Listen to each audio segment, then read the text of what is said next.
लोग अब दवाइयाँ लेने से कासिर हो चुके हैं। बहुत सारी दवाइयाँ पाकिस्तान में थी नहीं। देखिए, जो इस वक्त हालिया इजाफ़ा हुकूमत ने किया है प्राइस इंक्रीज़ का, वो कुछ कंपनीज़ ने हार्डशिप केसेस फाइल किए हुए थे अपनी कुछ जो एसेंशियल मेडिसिन थी, और उन्होंने कहा था कि भाई इनकी कीमतें बढ़ाई जाएं, वरना जो है ये हम इनको मैन्युफैक्चर नहीं कर सकते, क्योंकि उनकी जो पैदावारी लागत थी वो ज़्यादा थी और मुनाफा बिल्कुल था ही नहीं। और दूसरी बात यह है कि क्योंकि जो इन दवाइयों के जो रॉ मटेरियल्स हैं वो आपको पता है वो चाइना और इंडिया से आते हैं, तो उनके ऊपर टैक्सेस और फिर इंडिया और चाइना की जो वहाँ पर कीमतें बढ़ चुकी हैं, इंटरनेशनल जो कीमतें बढ़ी हैं, और उसमें फिर जब इंपोर्ट करने के बाद पाकिस्तान में यहाँ पे मैन्युफैक्चर होती है फार्मास्यूटिकल कंपनी की तरफ से, तो उनकी भी जो लागत है, पैदावारी लागत है, वो बढ़ जाती है।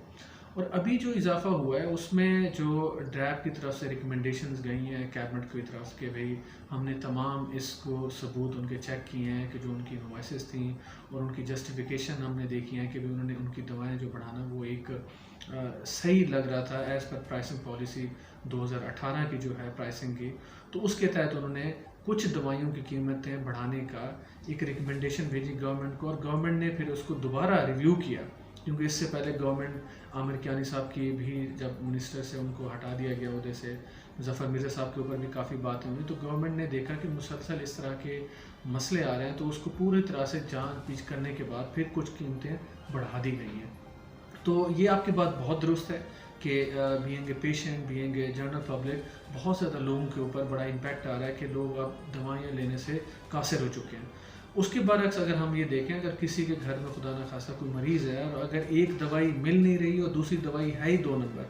और या एक दवाई मिल रही है वो थोड़ी सी महंगी है, तो उस वक्त तो आदमी ये देखता है कि जो दवाई सही दवाई है, क्वालिटी मेडिसिन है, वो ले ली जाए।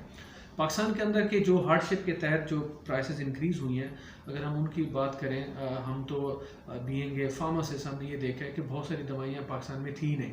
तो वो चाइना से, वो इंडिया से और किसी और मार्केट से इन्फिल्ट्रेट होकर पाकिस्तान में अंदर आती हैं, जिनकी मियारी दवाई होने का भी शुबा रहता है कि वो सही है या नहीं है। तो उससे बेहतर यह है कि गवर्नमेंट ने एक इक़दाम किया है और हमें लगता है कि वो सही इक़दाम किया है, बट उसके साथ साथ गवर्नमेंट को ये सोचना चाहिए कि इस वक्त जो महंगाई की